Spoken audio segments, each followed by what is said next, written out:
நான் வந்து ஒண்ணு மாதிரி தான் சேம். அப்பா அம்மா 2 பேருமே ஒர்க் பண்ணுவாங்க. மத்தவங்க வீட்ல விட்டு ஒரு பாத்துக்க சொல்லிட்டு போவாங்க. 5 to 6 people have abused me. ஜீ தமிழ்ல ஒளிபரப்பாகிட்டு வர டான்ஸ் ஜோடி டான்ஸ் ரீலோடட் 3 நிகழ்ச்சியில இன்று எபிசோடுக்கான ப்ரோமோ வெளியாக இருக்கு. அதுல போட்டியாளராக இருக்கிற கிமி தன்னுடைய சொந்த குடும்பத்தினரை தன்னை அபியூஸ் செய்ததாக கதறி எழுந்திருக்காங்க.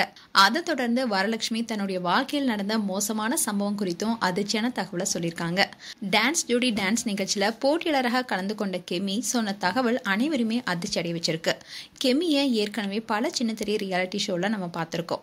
இப்போ டான்ஸ் ஜோடி டான்ஸ் நிகழ்ச்சியில போட்டியாளராக கலந்திருக்காங்க. இவங்களுடைய டான்ஸ் திறமை பார்த்து ரசிகர்கள் அவங்கள பாராட்டிட்டும் வராங்க. இவங்களுக்கு இப்படியும் ஒரு திறமை இருக்கான்னு கேள்வி கேட்டுட்டு வந்தாங்க. இந்நிலையில இந்த வாரம் இந்த நிகழ்ச்சியில ரெட்ரோ ரவுண்ட் நடைபெறுது. இதுல கெமியும் அவருடன் ஜோடியாக டான்ஸ் ஆடும் போட்டியாளரும் சேர்ந்து இளமை இதோ இதோ பாடலுக்கு டான்ஸ் பண்ணியிருந்தாங்க. பாடல் முடிஞ்சதுக்கு அப்புறமா கெமி கிட்ட ஒரு டாஸ்க் கொடுக்கப்பட்டது. கெமி இது வரைக்கும் எல்லாரையும் சிரிக்க வச்சு சிரிச்சுதான் பார்த்திருக்கோம்.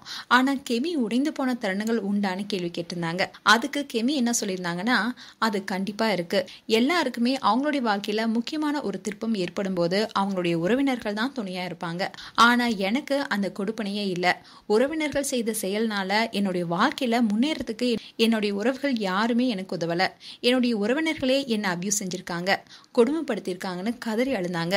அப்போ அதை பார்த்த வரலட்சுமி அண்ட் ரவீனா 2 பேருமே கதறி அழுந்தாங்க. அதுக்கப்புறமா வரலட்சுமி பேசும்போது, நீங்க எவ்வளவு கஷ்டப்பட்டு இருப்பீங்கன்னு எனக்கு நல்லாவே புரியுது. என்னுடைய அப்பா அம்மாவும் வேலைன்னு பிஸியா இருப்பாங்க. அதனால என்ன சொந்தக்காரங்க வீட்டுல விட்டு வளர்த்தாங்க. அப்படி சொந்தக்காரங்க வீட்டுல இருக்கும்போது 5-6 பேர் என்ன அபியூஸ் செஞ்சிருக்காங்க. என்னுடைய மார்பகத்துல கைகளை வச்சுன்னு சொல்லி கொண்டிருக்கும் போதே வரலட்சுமி கதறி அழுந்தாங்க. அதுக்கப்புறமா வரலட்சுமி ஒரு விஷயத்தையும் சொன்னாங்க. எல்லா பெற்றோர்களுக்கும் ஒரே ஒரு வேண்டுகோள் சொல்றேன். உங்களுடைய குழந்தைகளுக்கு சின்ன வயசுலயே குட் டச் பேட் டச்சை சொல்லி கொடுங்கன்னு வேண்டுகோள் வைக்கிறேன். இப்போ இந்த ப்ரோமோ தான் சோஷியல் மீடியால வைரல் ஆயிட்டு வருது. மேலும் இந்த நியூஸ் குறித்து உங்களுடைய கருத்துக்களை கமெண்ட் செக்ஷன்ல சொல்லுங்க. இது போன்ற வீடியோஸை பார்க்க நியூஸ் தமிழ் கிளிட்ஸ் சேனலை சப்ஸ்கிரைப் பண்ணுங்க. மறக்காம நோட்டிபிகேஷன் பட்டனை கிளிக் பண்ணுங்க.